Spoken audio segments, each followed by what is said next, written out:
We're limping towards the end of the parliamentary year here in Parliament House. Maybe that's just me, but we are following a couple of key bits of legislation as the year winds up. Joining me live again, you might have deja vu. It's the Shadow Government Services Minister, Paul Fletcher, who I dismissed a few minutes ago. The bells were ringing, but you've managed a pair, I'm assuming.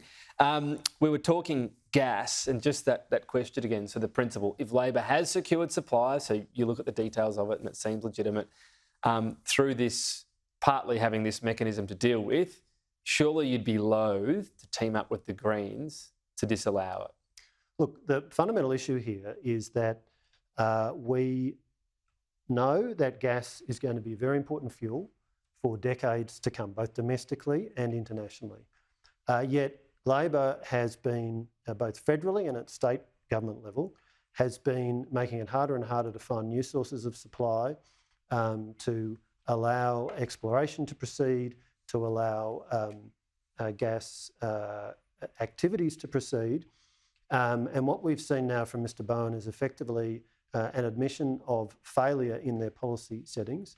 But look, again, I make the point, we will wait and see the detail because we have, there's been, this government and Mr Bowen have a track record of talking big, but the details are different to what they're promising. If the detail checks out, would you describe it as a good development though? Again, I'm not going to be making that commitment until we have had a chance to have a look at the detail. But you want more gas, so if more gas is coming, that'd be good. We need to see the detail, we need to see the conditions, we need to see the fine print. Within gas as well, Labor has got this ability to raise, what, $2.4 billion over forward estimates, I think, changes to the PRRT, which the coalition is going to oppose, even though the sector is fine with it. Is there another policy where a sector said, yep, fine with that you've opposed before? Well, look, as Susan McDonald, our spokesman or spokesperson on resources, has said, as Angus Taylor, the Shadow Treasurer, has said, there's a set of sensible conditions that we have suggested in relation to this. And again, it goes to this issue of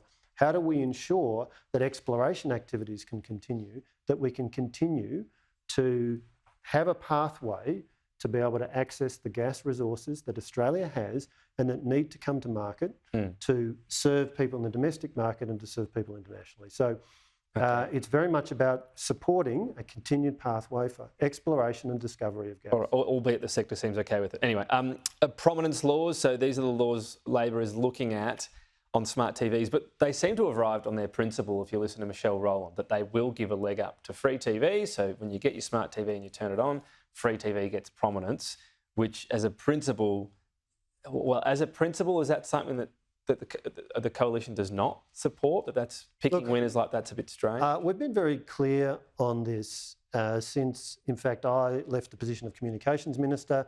We established a future broadcasting working group to have a careful look at the policy issues here. Labor said in May 2022 they were going to legislate on this. 18 months later, we still have not seen the details of their legislation. So as David Coleman, a very capable Shadow Communications Minister, has been saying, we will wait and see what the government is proposing. 18 months in, we still haven't seen anything. So we will reserve our position until we see what the government... But again, you have a principle on this, and it seemed to be, no, we wouldn't just pick one sector, free TV, it gets prominence. Because within Labor's proposal paper, it said this will give them advantage in the streaming world, which is kind of going to be everything, right? That would go against your principle of what you thought when this was proposed. There's been a lot of issues caught up and a lot of issues, frankly, mishandled by this government. You talk about streaming. You've got the Arts Minister and the Communications Minister apparently not on the same page when it comes to Mr Burke's idea that there should be an Australian content quota of 20% for streaming video. All of these things create uncertainty for investment and for the sector. Free-to-air, subscription TV, streaming, and frankly, we've seen just a pretty chaotic approach. IR fine, it looks like that's going to be kicked off until next year? Well, of course, the Senate has got a committee underway to look at the details of this multi-hundred-page bill. That'll report in February. But, you know, let's be clear, at a time when we need improved productivity in Australia's economy, Mr Burke is taking Australia back to the 1970s in terms of workplace relations. We've already had one very bad set of workplace relations changes past the Parliament. Now he's got more. You can't really trust this guy in terms of what he says. Got to leave it there. Paul Fletcher, thank you. Thanks, Tom.